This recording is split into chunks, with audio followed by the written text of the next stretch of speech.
Hello,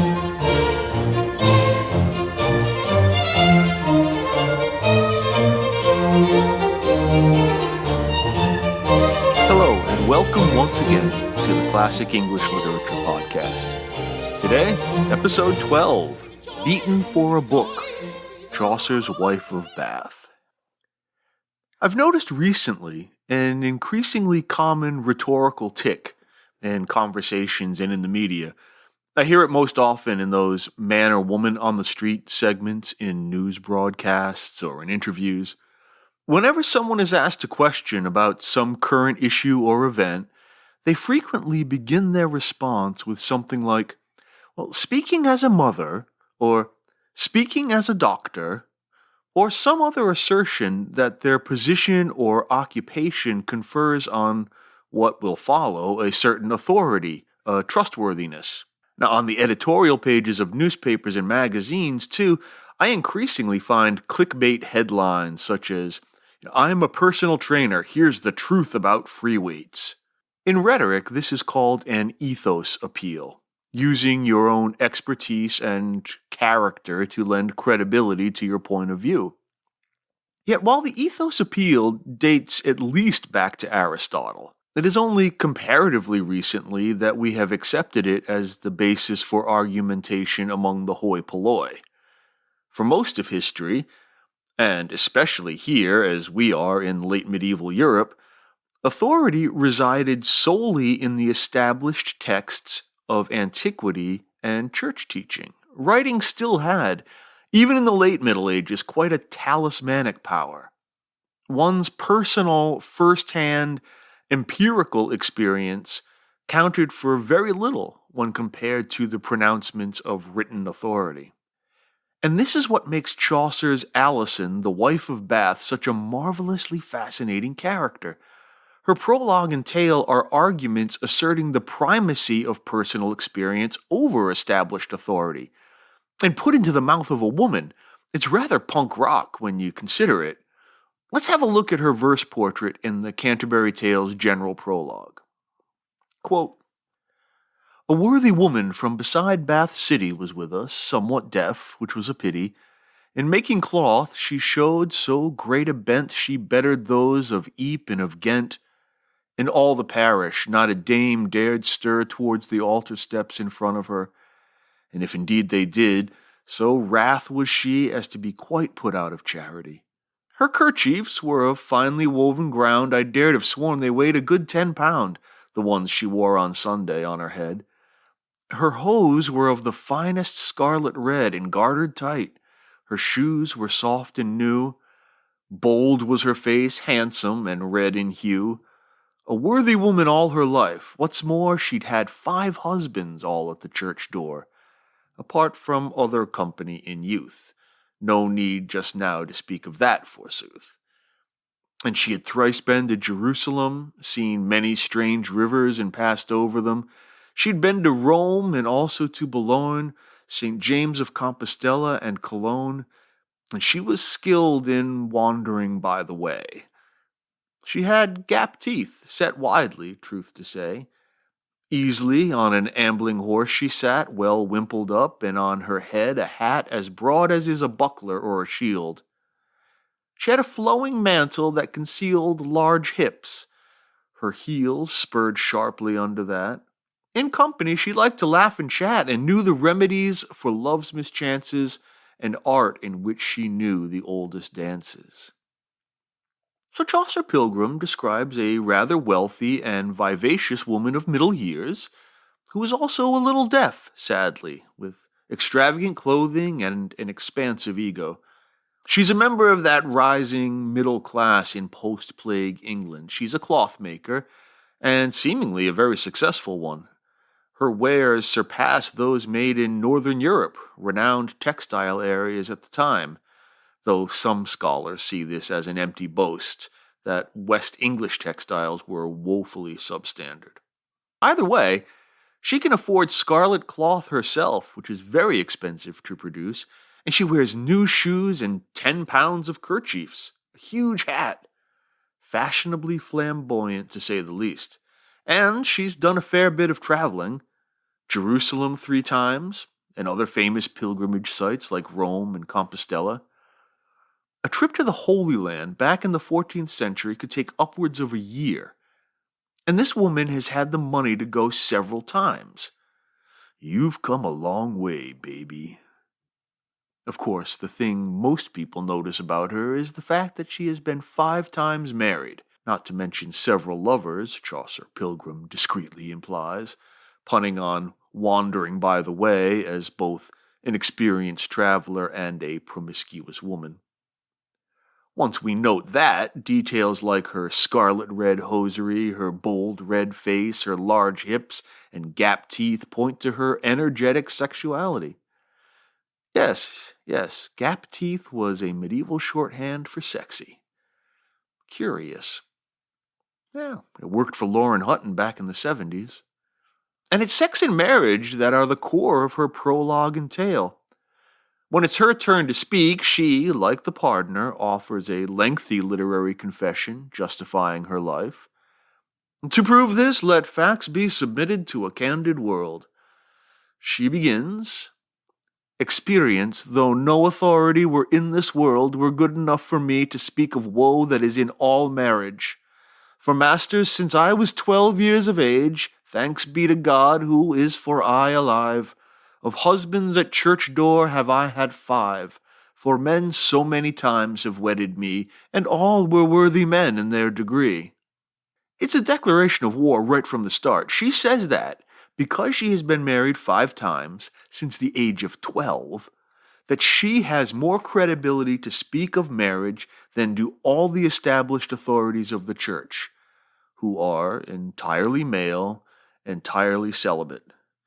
But they do have fabulous gowns. Seems obvious to us, perhaps, but it's a remarkable assertion in 1380, and again, it's from the mouth of a woman who would usually be regarded as without any credibility at the time.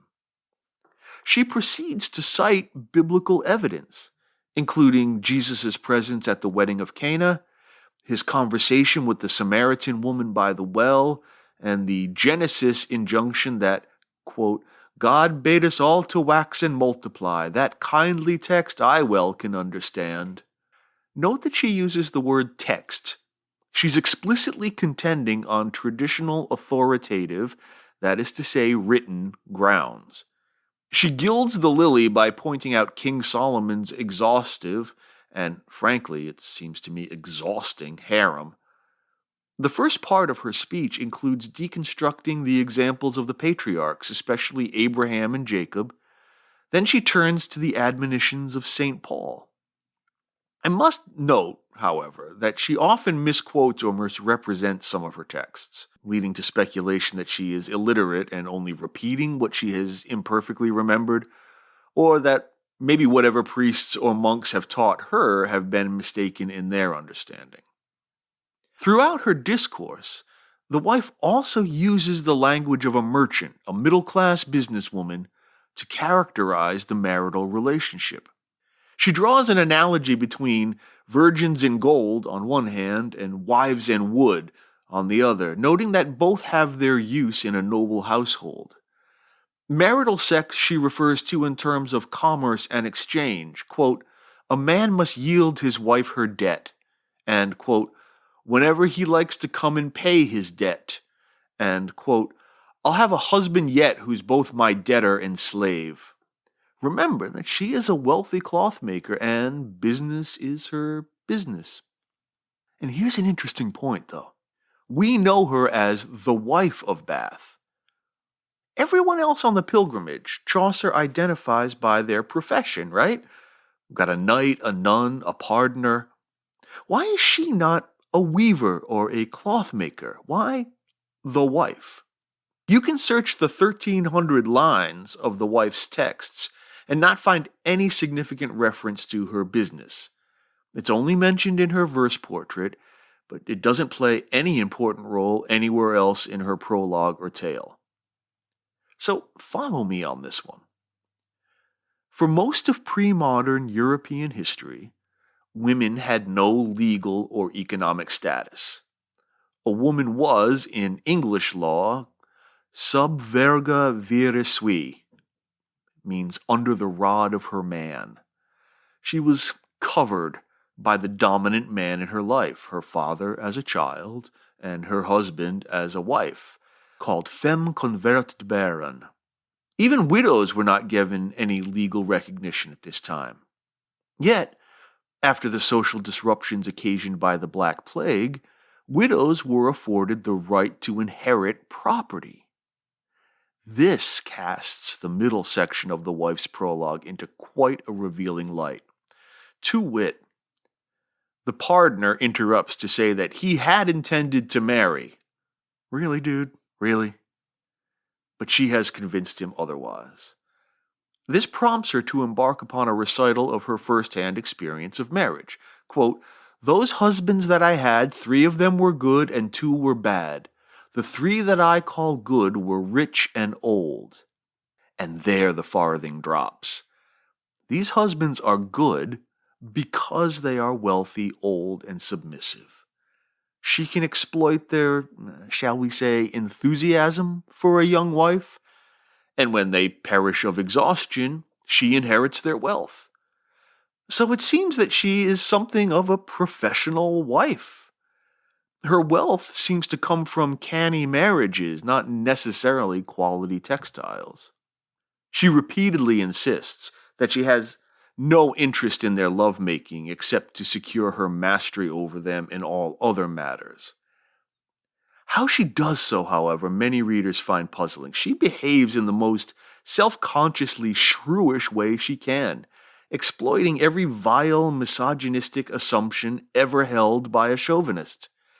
She gossips and nags and insults, accuses her husbands of fancying the neighbor's wife. She says, quote, "A knowing wife, if she is worth her salt, can always prove her husband is at fault." Odd that she, at the beginning of her speech, seems to champion female freedom in the face of sexism. Yet she comfortably exploits patriarchal stereotypes for her own benefit. She continues to catalog the misogynistic attitudes held at her time, and at our own too, troublingly. That women are too expensive, too risky, too superficial, too lecherous, too indulgent. And while these seem to be criticisms, she's also embodying them. She then gets to a description of her 4th husband, the first of the bad ones. He's a bit of a player, has an affair, and the jealousy drives Alisoun to distraction. So she fights fire with fire, flirting with all the pretty fellas, but never being disloyal, she insists. Then she notes that, quote, "He died when I came back from Jordan Stream." She pops off for a bit of a pilgrimage to the Holy Land, and he shuffles off his mortal coil upon her return. Curious. There's an interesting little passage in which Alisoun, who in her flirting has met the young man who will become husband number 5, and before her jaunt to the Holy Land, makes him an offer. Quote, "And I suggested, were I ever free and made a widow, he should marry me." Well, well, well. Is it possible that she has husband number 4 murdered? Oh, we never know. But it is such a fascinating notion, the stuff of soap opera and cheap erotic thrillers, like wealthy buxom widow has boy toy whack the husband. It's so deliciously tawdry. Then we hear about husband number 5, and he is a special one. His name is Janikin, or Johnny, and he is, she says, quote, "the one I took for love and not for wealth." The only husband with a name, and the only one for love, yet, quote, "he was my worst, and many a blow he struck me still can ache along my row of ribs, and will until my dying day." And the only one who was an abuser. He was a clerk at Oxford, so studying perhaps for holy orders, and would have read all the texts which Alisoun disputes earlier in her prologue.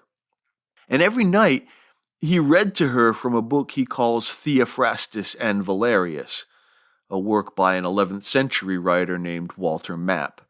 The actual book is partly a satire on matrimony, and scornfully rehearses all the evil women of classical and Hebrew antiquity, a book of wicked wives. Pasiphae, Delilah, Livia. Alisoun says, quote, "Here's how I got a beating for a book." One night, Alisoun can take this mental abuse no longer and violently tears a page, or 3 pages, she doesn't recall precisely, from the book. He starts up and strikes her on the head, knocking her down and shattering her eardrum, and so that's how she becomes deaf. He panics, thinking he has killed her, and no doubt, remembering that medieval justice was often of the torturous kind, thinks of running away. But she wakes. Quote, "Oh, have you murdered me, you robber? You, to get my land? Was that the game? Before I'm dead, I'll kiss you all the same." Oh, that's so romantic. She does love him despite it all. And he apologizes. Quote, "My love, my dearest Alisoun, so help me God, I never again will hit you. And if I did, you asked for it. Forgive me." Not the best apology on record. It does rather confirm our suspicions that Johnny is a bit of a trouser snake. But Alisoun agrees, for when he leans down to kiss her, she fetches him a right clobber upside the head. By this means, she masters him, like she mastered her other husbands, and crows, quote, "He gave the bridle into my hand, gave me government of house and land, of tongue and fist, indeed of all he'd got." Is this a happy ending? I mean, she wins, I guess. Gets what she has always been after. Sovereignty, freedom, self-determination, agency, whatever we would call it today. But I'm confused by her rather blithe acceptance of physical and mental abuse, as if it was a small price, or at least an affordable one, to pay. Dame Alice appears to us a quite conflicted or contradictory woman. She vocally challenges the myopic misogyny of the Bible and St. Jerome and Ptolemy, all the books that have ever beaten her. But she also exploits that sexist culture to her own advantage. It's very curious. And curiouser still is the tale she tells. She returns us to romance, Arthurian romance, with a tale about a knight's quest to find out what women really want. She begins, quote, "When good King Arthur ruled in ancient days, a king that every Briton loves to praise, this was a land brimful of fairy folk. The elf queen and her courtiers joined and broke their elfin dance on many a green mead. Or so was the opinion once, I read, hundreds of years ago in days of yore. But now no one sees fairies anymore."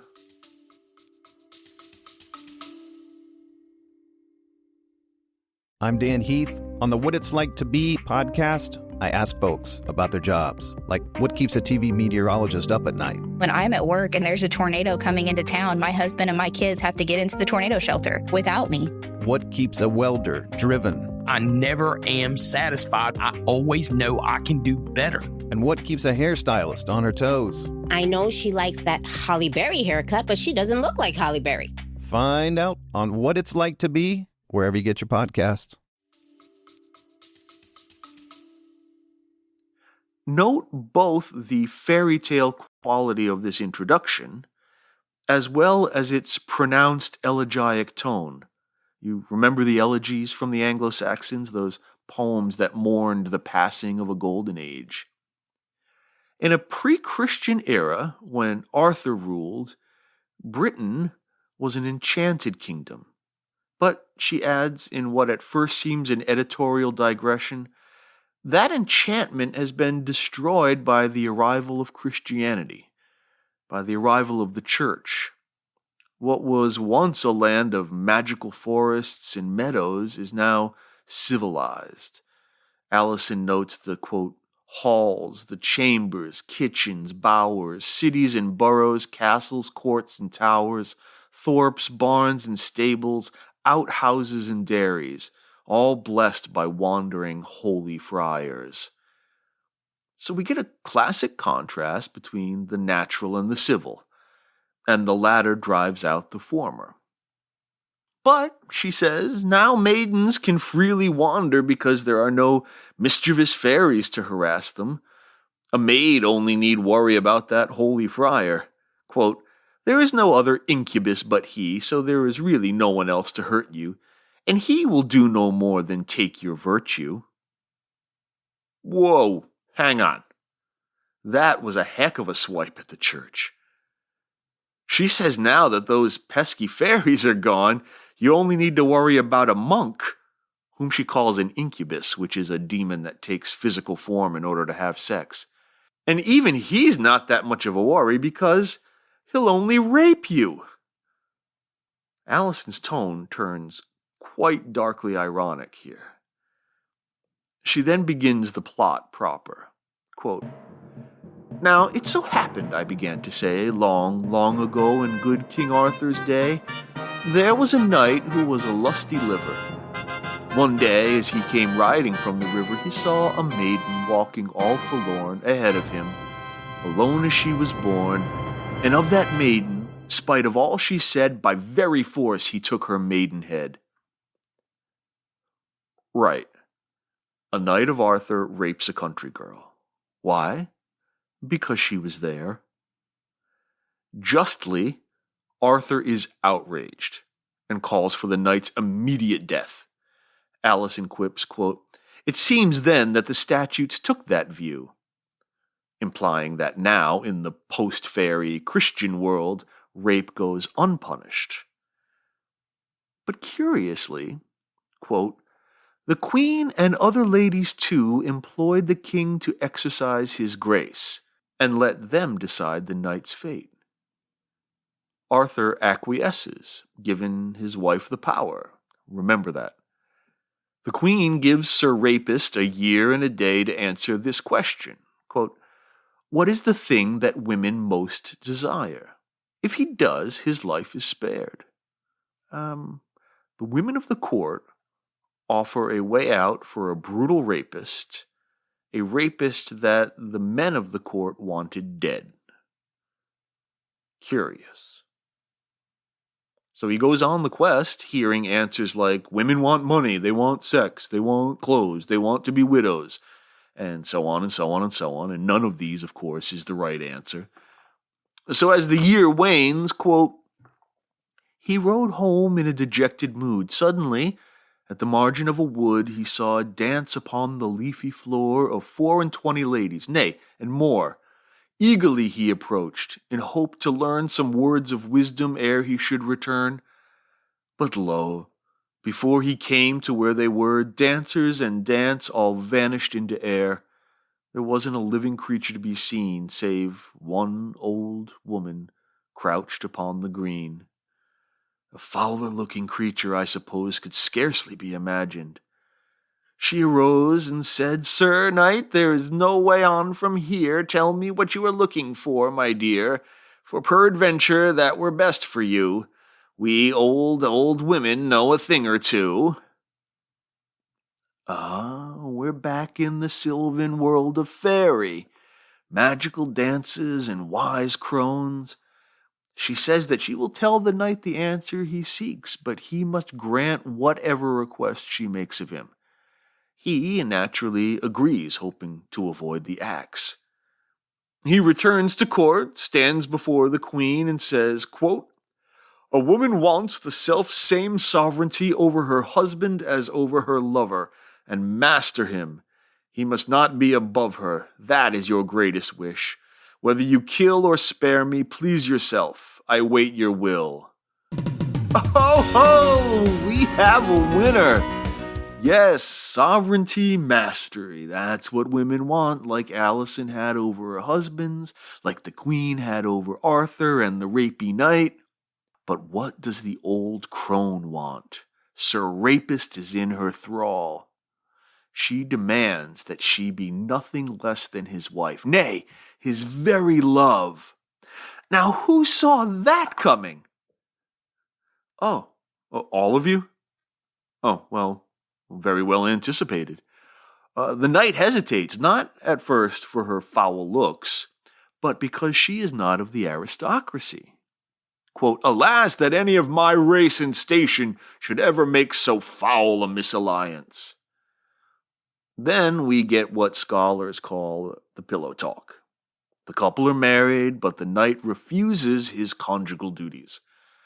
The old crone launches into a sermon, the theme of which, as we have seen before in Romance literature, is that nobility is not determined by birth, but by character.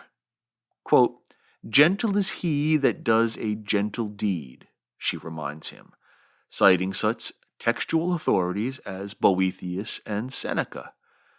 Curious. Then, most curious of all, she offers him a choice. She can remain old and ugly, but she will be a true and loyal wife. Or she can become young and beautiful, but he will always be suspicious of her. He says, you ready for it?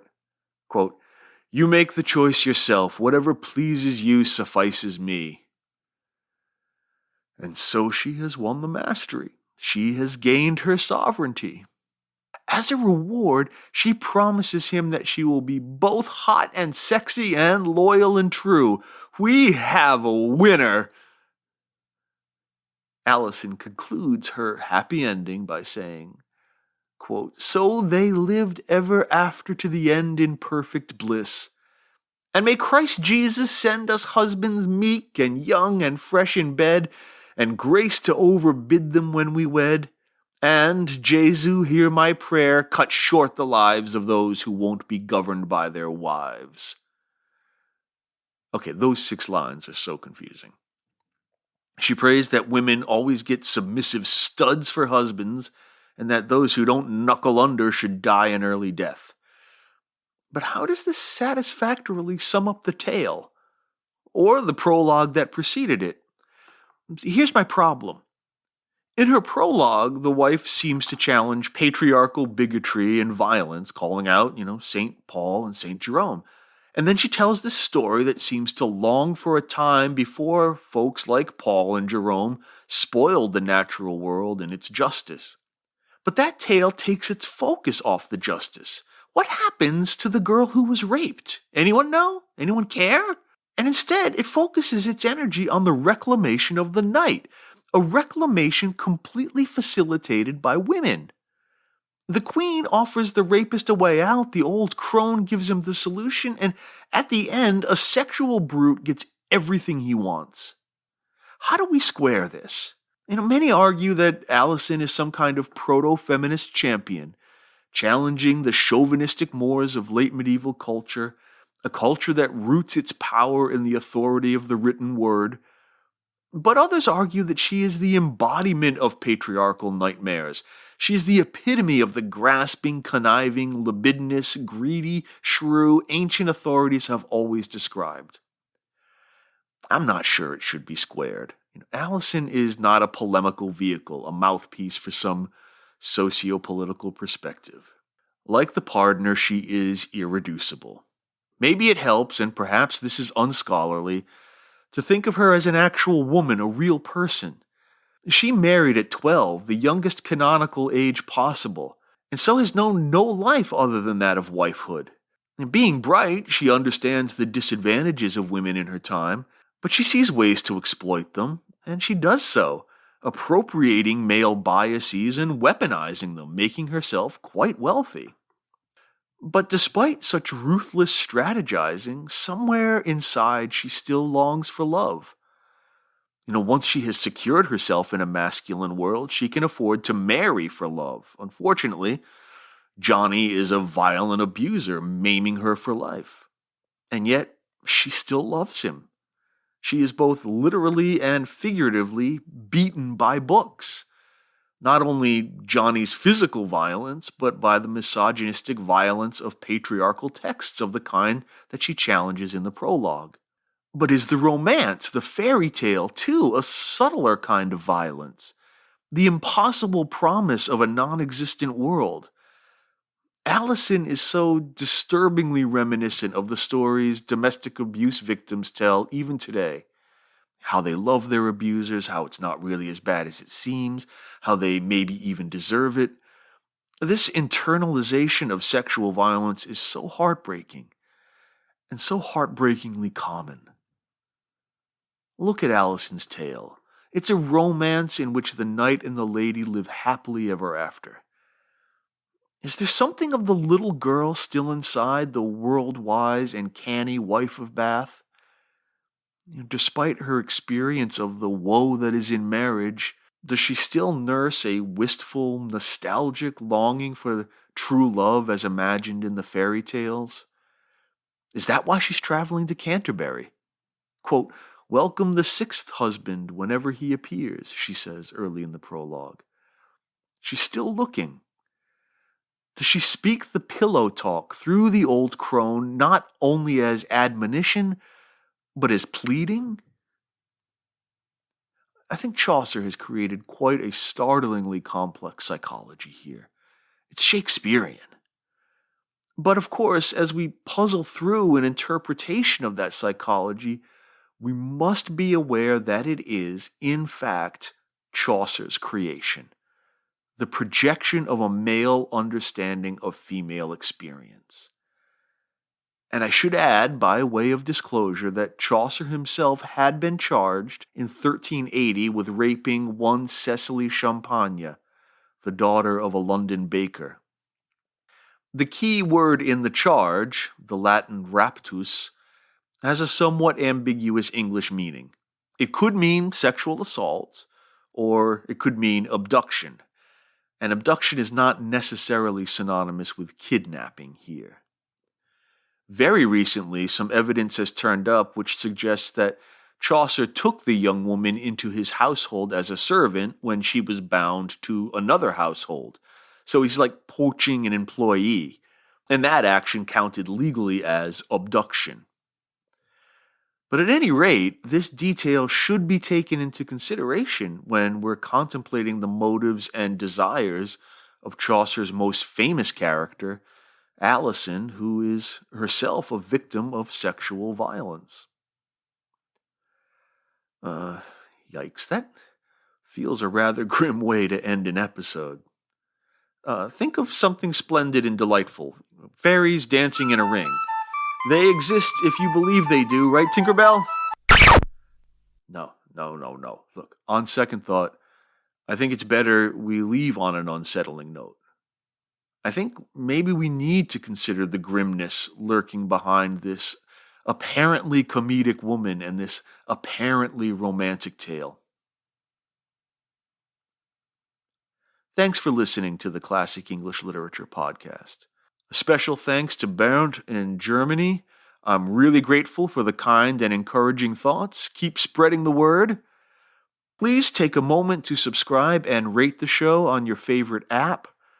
Please feel free to drop me an email with your thoughts. Classic English Literature, all one word, @gmail.com. Or you can follow the podcast on Instagram, Facebook, and Twitter. Enjoy the next few weeks, and you'll hear from me soon. Take it easy.